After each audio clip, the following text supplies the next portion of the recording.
O tema que me deram para falar hoje é sobre timidez e comodismo.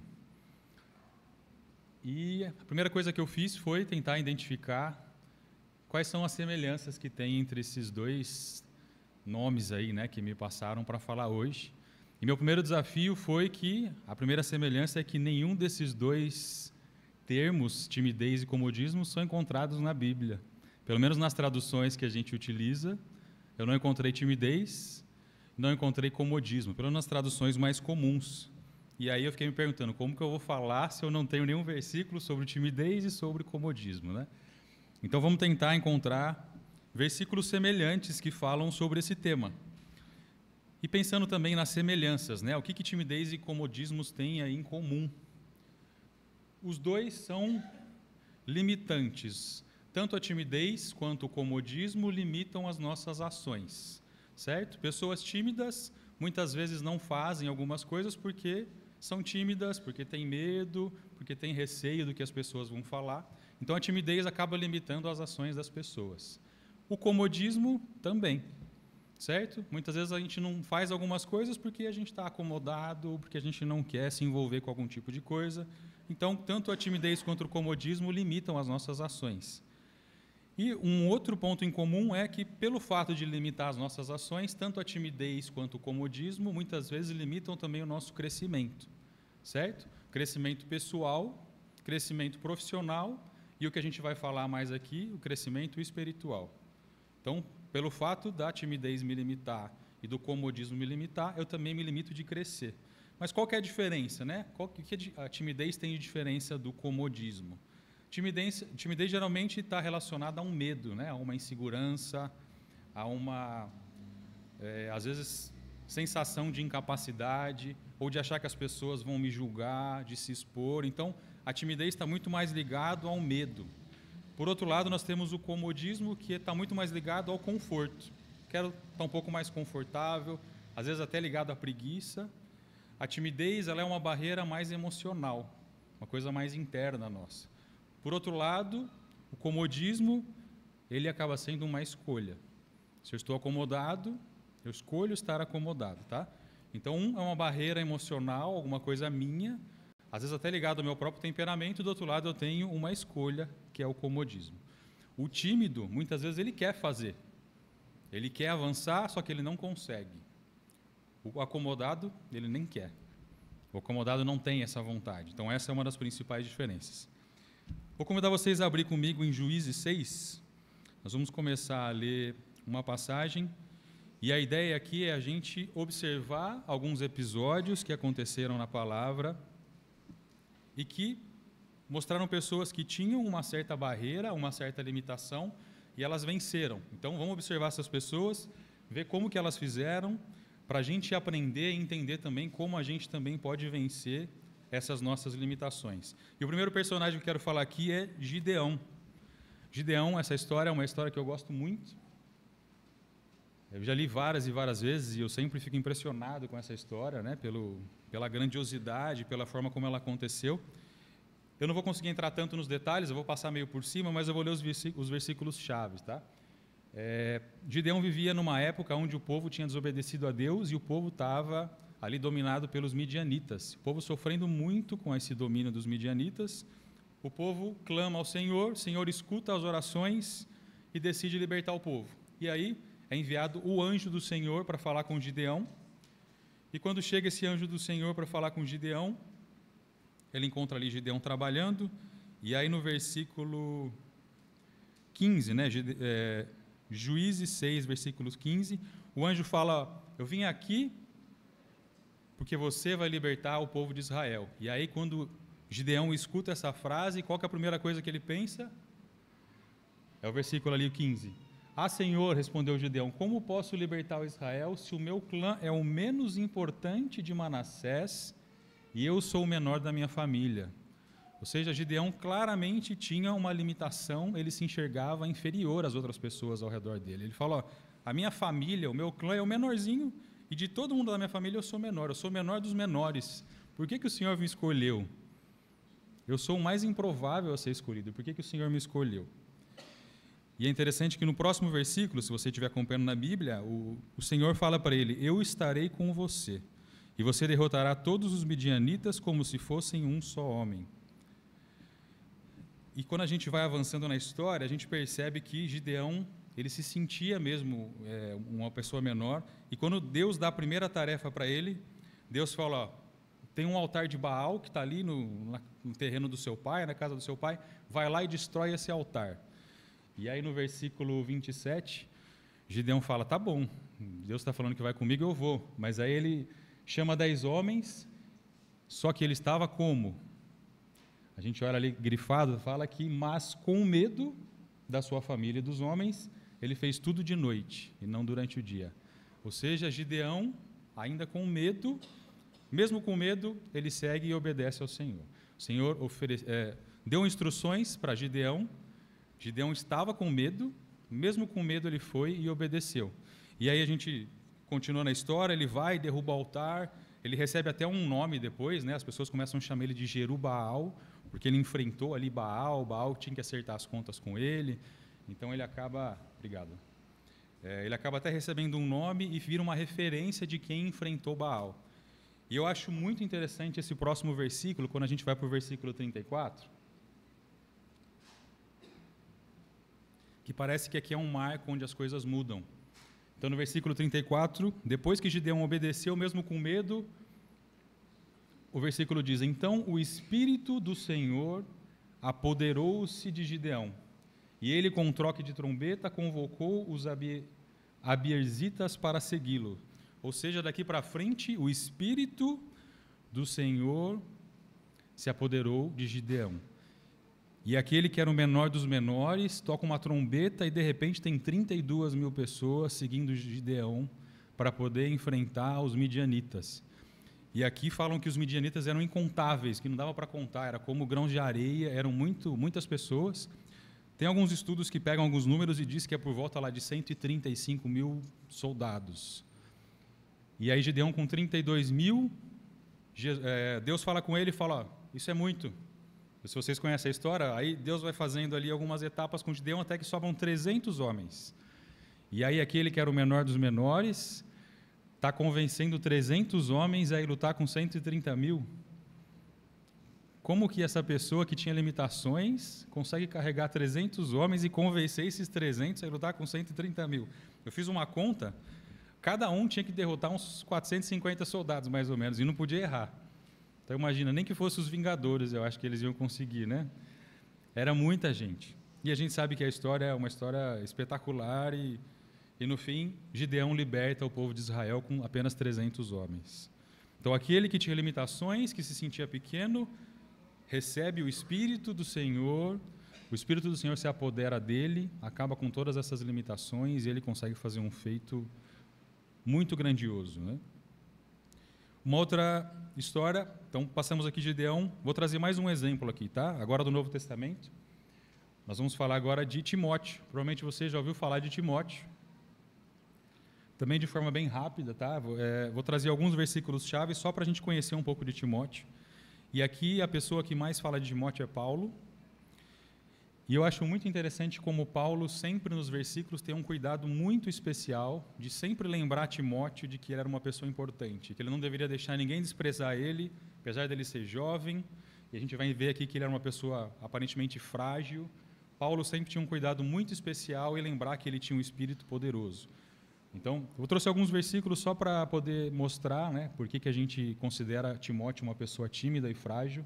Mas ali em 1 Coríntios 16:10, Paulo está falando com os coríntios e fala: se Timóteo for, tomem providências para que ele não tenha nada que temer, enquanto estiver com vocês, por ele trabalha na obra do Senhor, assim como eu. Portanto, ninguém o despreze. 1 Timóteo 4:12, aqui Paulo falando para o próprio Timóteo: ninguém o despreze pelo fato de você ser jovem, mas seja um exemplo para os fiéis, na palavra, no procedimento, no amor, na fé e na pureza. 2 Timóteo 1:7, pois Deus não nos deu o espírito de covardia, mas de poder, de amor e de equilíbrio. Então a gente percebe que Paulo por diversas vezes fala: não deixa ninguém te desprezar. Ou seja, Timóteo deveria ter um comportamento físico, uma aparência de uma pessoa que era comumente desprezada pelas outras pessoas. Talvez por ser jovem, provavelmente por ser tímido, mas ele parece ser uma pessoa frágil, que tinha medo, e mesmo assim, Paulo insiste, e a gente vai perceber que Timóteo tem uma grande missão pela frente. E além disso, a gente percebe aqui também nesse versículo que Timóteo tinha problemas de saúde. Então, Paulo dá uma recomendação aqui para Timóteo, falando para ele não tomar somente água, também tomar um pouco de vinho para ajudar no estômago e pelas frequentes enfermidades. Ou seja, um jovem tímido, que era frequentemente desprezado e que tinha ali frequentes enfermidades. Aparentemente, uma pessoa frágil, com muitas limitações, mas será que ele ficou somente com essas limitações? Eu não trouxe aqui todos os textos, tá, para a gente não ficar lendo muito, mas a gente percebe o tempo todo Paulo sempre falando: lembre-se do Espírito que te fortifica, se apegue à palavra, se apegue ao ensino, e todas essas instruções de Paulo fizeram com que Timóteo se fortalecesse. E quais foram os grandes feitos de Timóteo? A gente não vê tantas palavras de Timóteo ali na Bíblia, né? Mas a gente percebe Paulo falando muito de Timóteo. Tem até um versículo que eu não trouxe, que é Filipenses, se não me engano, Filipenses 2.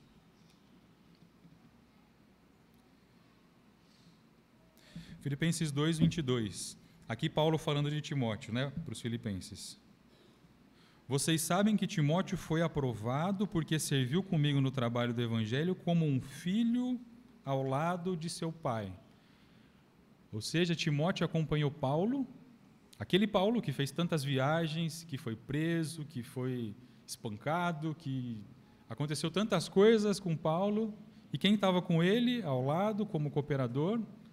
Timóteo, aquele menino frágil, que aparentemente não ia fazer nada de grandioso, estava o tempo todo acompanhando Paulo como se fosse um filho.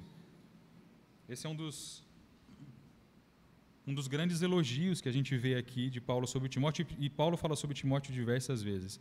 E o que eu acho interessante é que eu dei uma pesquisada para ver quais são as cartas onde Timóteo é mencionado, e quando a gente pega o primeiro versículo das cartas, geralmente quem está ali é a pessoa que escreveu, o autor. E Timóteo ajudou tanto a Paulo, que Paulo atribuiu ao Timóteo como se ele fosse ali um coautor, um participante, um grande responsável para que as cartas chegassem nas igrejas. Se a gente pega ali, por exemplo, Tessalonicenses, Paulo se apresenta junto com Silvano e Timóteo, escrevendo às igrejas. Em Corinto, Paulo, apóstolo de Cristo, e o irmão Timóteo. Em Filipenses, Paulo e Timóteo. Colossenses, Paulo e o irmão Timóteo. Filemão. Ou seja, em diversas cartas, existe uma participação extremamente importante desse irmão que era frágil, que era doente, mas que aceitou uma grande missão. Eu fico tentando imaginando como deveria ser acompanhar Paulo, né? Quão desafiador deveria ser, com a saúde ruim, ali frágil, tendo que enfrentar tantas coisas. E Timóteo, por se apegar à palavra e por se encher do Espírito, por aceitar essas recomendações de Paulo, ele consegue cumprir essa tarefa tão grandiosa. E o que essas histórias nos ajudam a entender, né? E aqui eu trouxe só duas, né? Trouxe Gideão, trouxe Timóteo, mas eu poderia falar de vários outros. Poderia falar dos discípulos, pescadores, publicanos, alguns talvez nem saberiam ler, escrever, pouca instrução, ou poderia falar, por exemplo, de Davi, que era o menor ali da sua família e enfrentou um gigante. Poderia falar do próprio Paulo, que ele fala que é o menor dos apóstolos, porque ele perseguia os cristãos.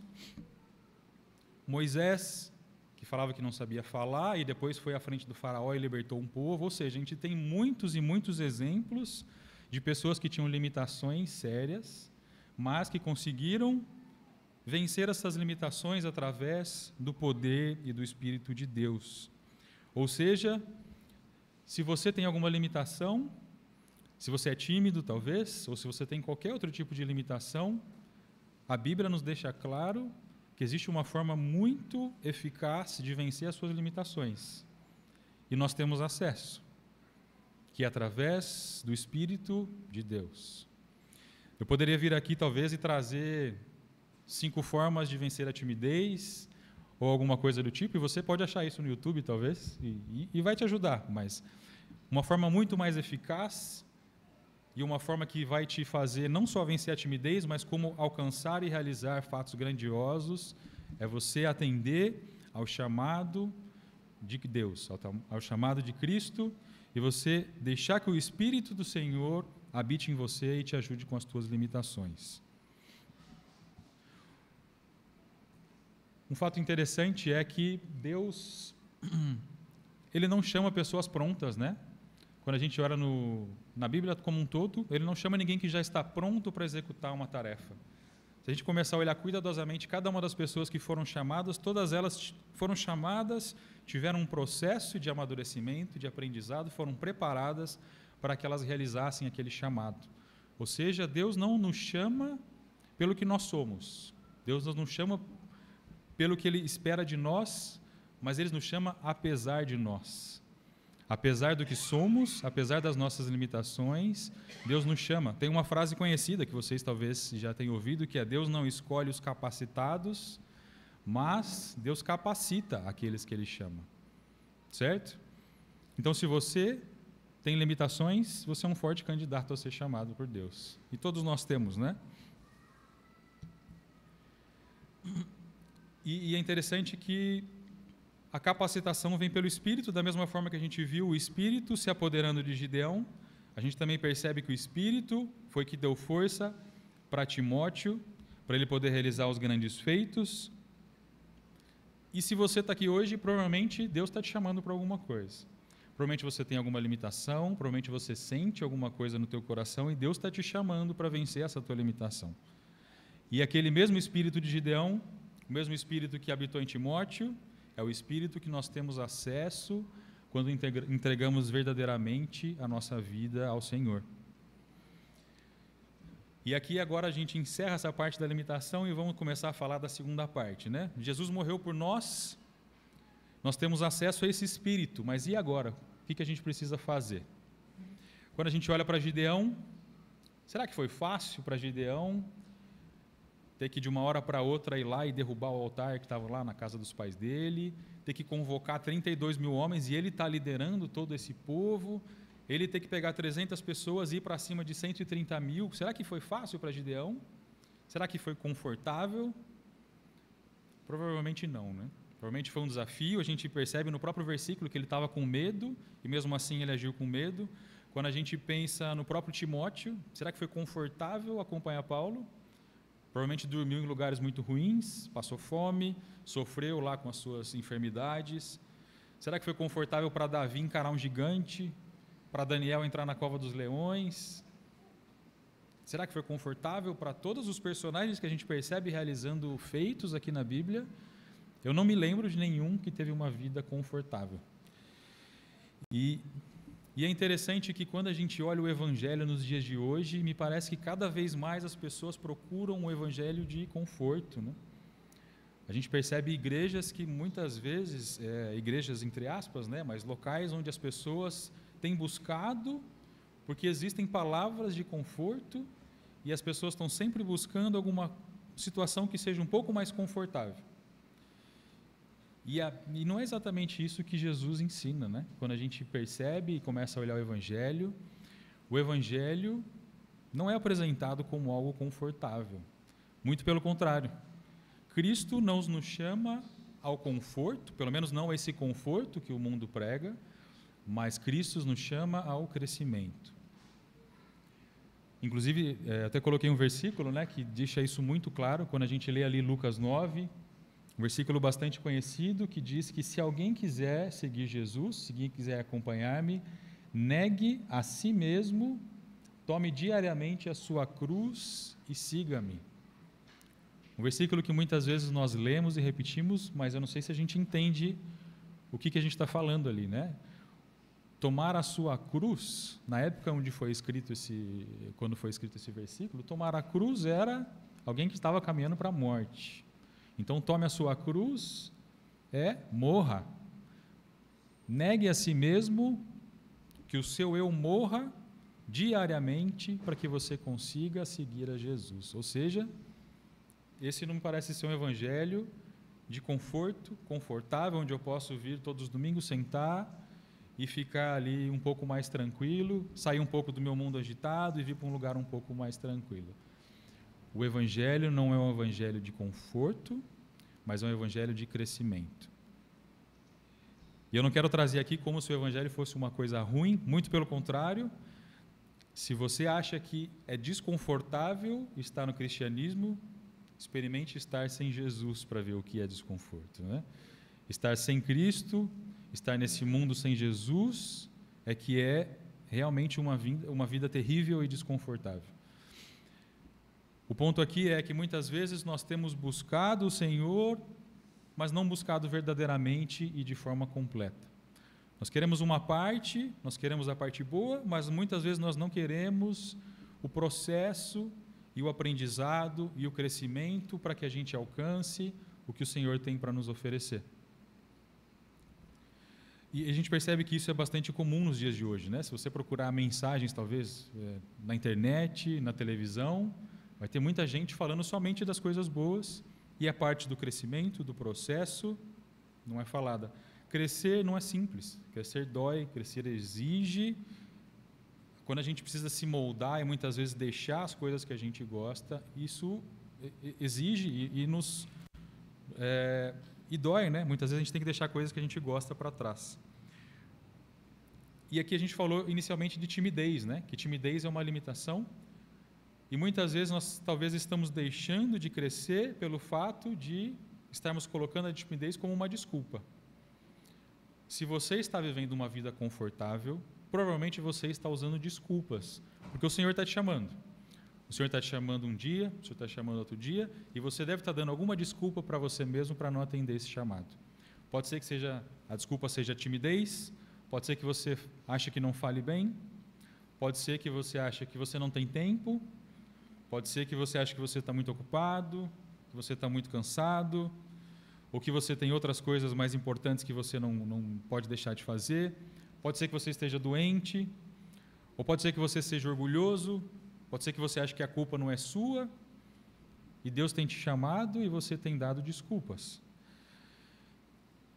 E um ponto importante para a gente falar agora sobre essa questão de desculpas, é que desculpas muitas vezes desagradam ao Senhor, e podem desagradar bastante ao Senhor, como, por exemplo, desagradou quando o Senhor estava falando com Moisés.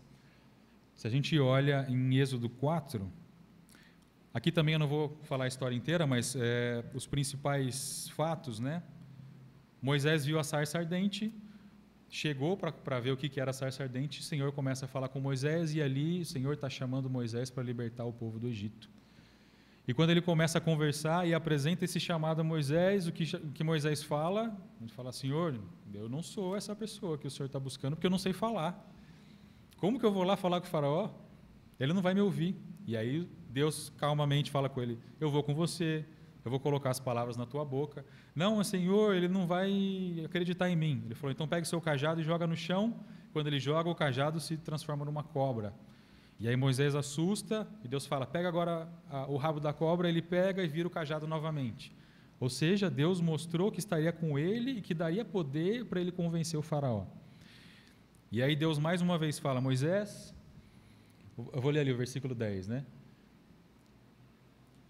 Bom, aqui Deus já chamou, aí Moisés fala: ó Senhor, nunca tive facilidade para falar, nem no passado, nem agora que falaste a teu servo. Não consigo falar bem.